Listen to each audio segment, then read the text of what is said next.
Hello everybody, welcome to Shazi's new topic of, I thought I made this topic because it's a very unique point of view that I just realized.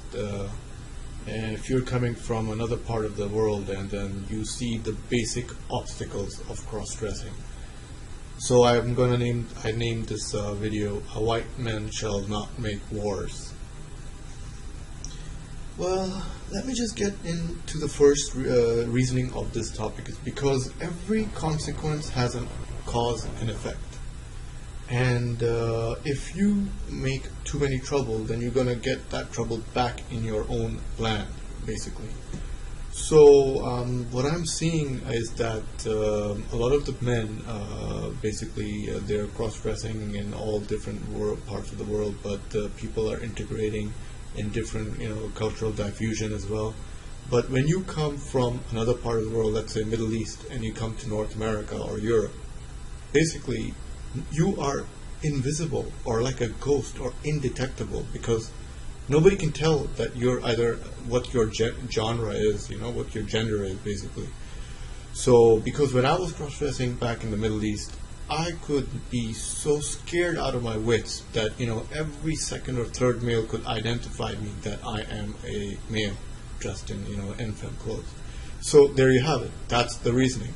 And another fact is that you should be better than safe than sorry. So there were one or two instances that I really got into. With some bunch of teenagers, they were so furious.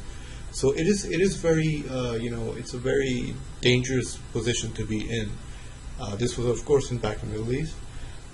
So now I've been cross-dressing for the last, I think, 11, 12 months. And my rate of going to the malls is about, let me put it this way, 3 per day, 3 different malls per day. And what is that, 11 months, let's say, on average? Calculate for yourself.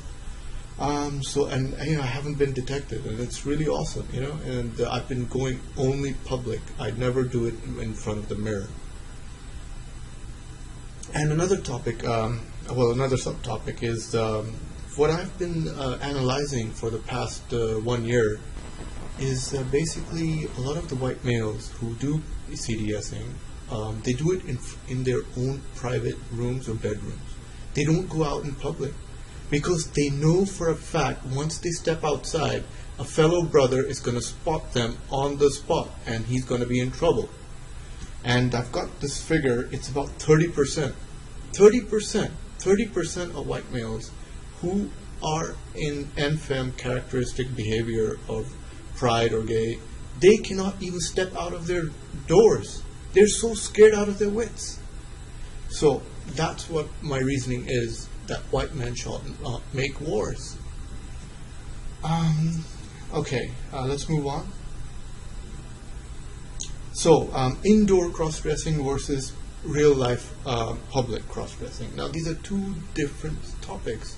I mean, anybody can do it in the privacy of their own bedroom, but that doesn't make you anything, you're not a man, you're doing it, you're scared, you're chicken, you're not going out there, you should literally go out there and do it in public and be a man and prove yourself to your mates, your brothers, your whomever. You can do it in real life. Because doing in front of the mirror is just like taking some cheap software and just making animation and hey man, that's me as a girlie. So what? Who cares about that? Anybody can do that. Even if it's like no big deal. You got to go out in like real life. Anything that is reality, it's like physical. That makes sense. And personally, I've been, like I said, when I did it first 2 times back home in the Middle East, I was scared because those guys, they could like identify, they look, it's like instantaneous. And thank God nothing happened, but this is the situation when I see a lot of my white friends, they're just scared to go out in public because obviously this is North America, you're in your own land. So my suggestion is some of them should go to Middle East, some of them should go to South America, some of them should go to Oriental, China, or Far East, and take it from there.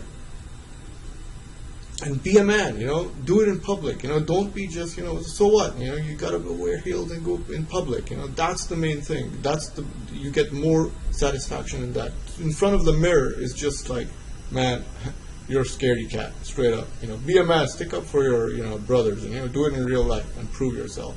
So like I said, because I have been away from Middle East, I'm in North America, and because I'm undetectable, I've been doing this for the last 11 months, 3 miles per day. That's my rate, and I haven't been detected, straight up.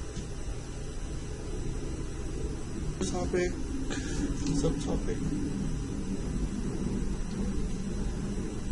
Because I won't just get back to this. I am originally, my roots are from Punjab, so yet I was a geek in high school, so I mix my Punjabi and a little bit of my geeky personality, and I go out in public, so it's a perfect mix, and it takes out my perfect cross-check of being a geek, not getting it, being safe, and Punjabi, being like gung-ho type, doing it in public. So there you have it, blend of two. So yeah, you can when you go out in public, you can do the cross checks, that be safe. You think through every step of the way. When you're doing it in real life versus not doing it in front of the mirror. That is seriously, that is not my cup of tea. So you can it's like a strategy. It's like a perfect war scenario. You can just picture yourself. Who you're going to come in front, how are you going to react. It's like 1,000 other set of behaviors that you have to learn by your own. So, and if you can do that, good for you, without getting detected. I mean, see, that's the challenge for white men. If they are if the rate is 30%, that's like a large number. They can't just go out and try it. You'll go out, you'll get caught, straight up.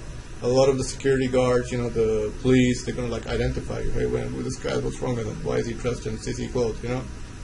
So there you have it. So that's why I said white men shall not make wars. They should literally make a world a better, safer place. So white men can go to the other parts of the world and dress as they desire. Straight up. Another topic, subtopic. Yeah, so, the white men, they're harming themselves. Seriously speaking, they're not harming me. Look at me, I'm here, right? I've been doing this for the last 11 months.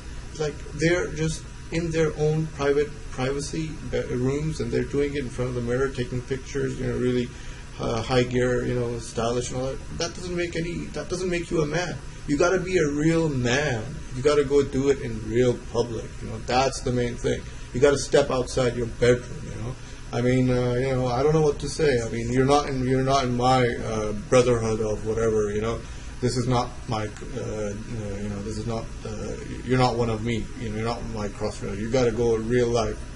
You got to go out in public and do it. That's the thing, and prove something. Be a man. That.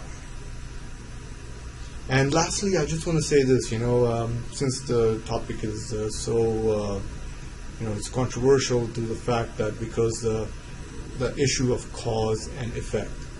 So I'm going to appeal to the U.S. Congress, that if you keep messing up the world, you're going to get something bounced straight back at you. So, and I'll take a prime, it's like I'm going to make several parts because we have to make the world a better place. And seriously speaking, just destroying, certain countries or whatever. You got to at least try to improve it first, and then take it from there. And it's just not right. If you can just, we should be going to space. Seriously speaking, if the U.S. Congress puts a lot of effort in NASA, that'd be a much desirable and make the hyperdrive light speed. But seriously, I'm going to stick to my point. White men shall not make wars. Have a nice day. Until next time, keep smiling.